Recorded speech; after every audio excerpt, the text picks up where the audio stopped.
Hello!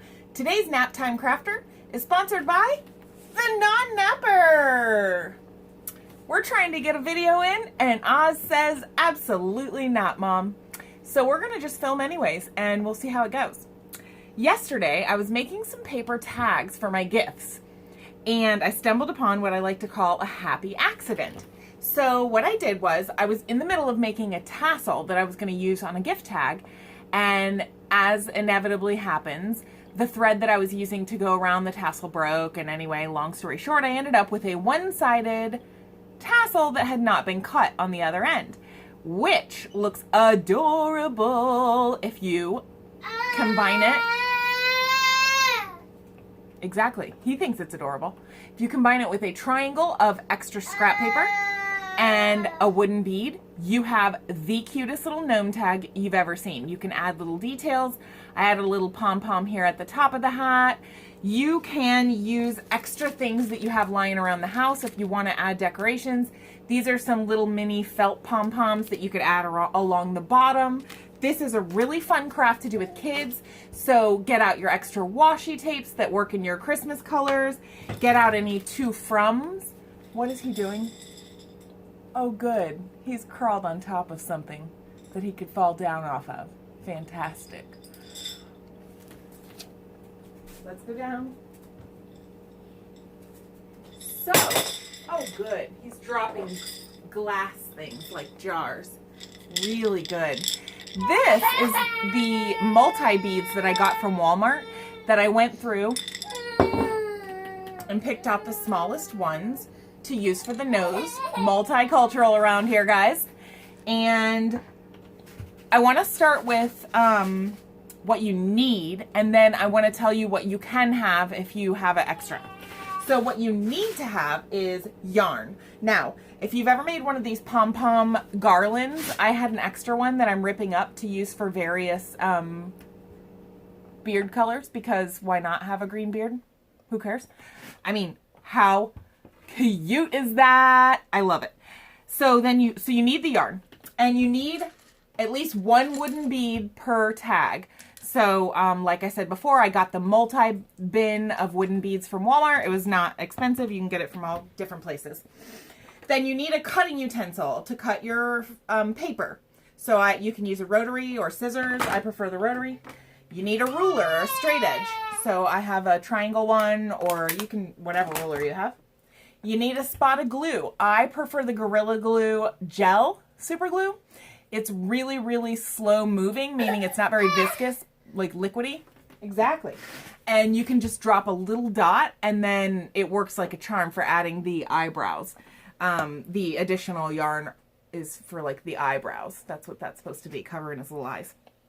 So you need some glue. Then you need a hole punch. If you need a hole punch. So you need a hole punch. You can stab it through with like the end of your scissors, but for a more professional and less hassle-free and less likely to rip, just get your hole punch if you have one. You need some tape because you're going to tape the back.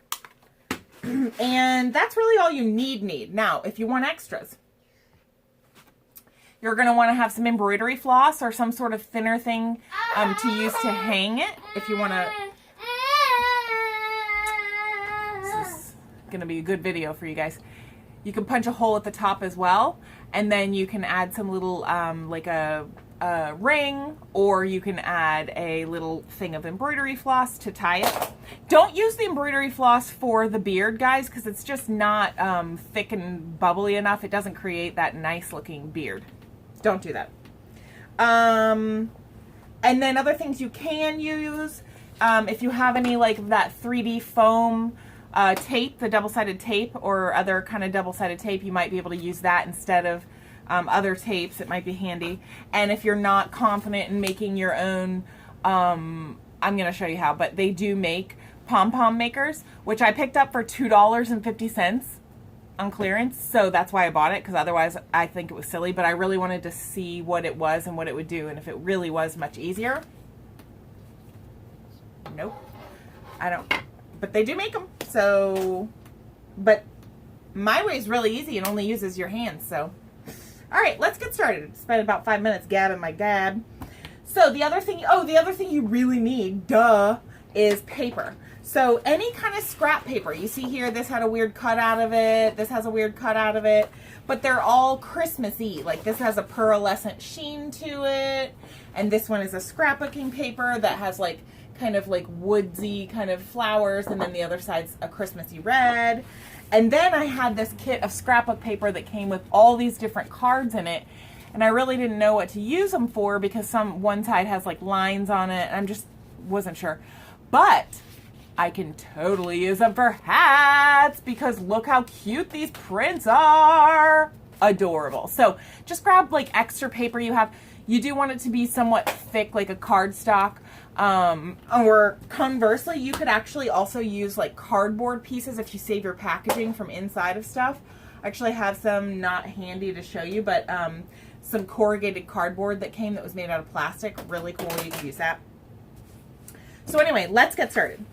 So what you're going to want to start with is making your triangle hat shape. And since I haven't made a yellow, doesn't look very good on camera, let's do the blue. And an easy way is if you do have a cutting mat, that's obviously the easiest because you're going to want to kind of like eyeball and or use the grid at the bottom to find the center line, okay?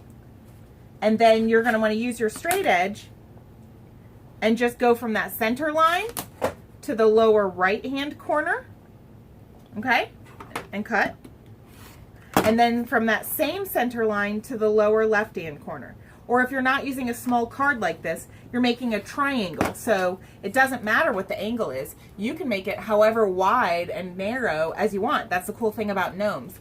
The one thing I would say is the taller you do, the more tag-like it seems. If you had a short, squat one, the beard would look less beard-like and it might look more like a goatee, if you see what I'm saying. The head's real big and you have a little tiny hanging beard, might be kind of strange. So that's why I did the elongated one. So now you've got your triangle, that's your hat. You're simply going to take your hole punch and about in the dead center, but about a half inch up, okay? Half inch up, pop a hole. That's it, okay? You're done with your hat. Done. Now, you're going to want to choose your beard color. So, oh my goodness, this light blue is so adorable with that. And it's already made. So, for the sake of showing you right now, well, no, I want to show you how to do it. So, Merritt. So, let's pick out another color that goes good with this. Let's see here. I've got a psychopathic amount of yarn extra laying around because of working in fashion. I used to hoard the throwaways from the dumpster. I was a dumpster diver at work. I really actually was. How cute would that little brown one be? So let's do that one. We'll get back to that. But yeah, they used to throw away all this extra stuff at the company I worked for. It's a travesty, right? It's a travesty. Anyway, I would go on my lunch break and I would go right in there and it would just be like the best. So I have tons of like zippers and exactly. He's mad that I won't turn the TV on, but I don't want it in the background and I'm the adult, so I'm the adult. I'm the adult. Okay, get back to business. So find your end point. That's what I was doing. Let me hold. Find your end point. This is Oz, by the way. And what you're going to want to do is grab it. This is not easy to see with him on my hand. I can't do this. I'm going to have to figure out what he can do. He can't stand on my craft table. Oh, for heaven's sake.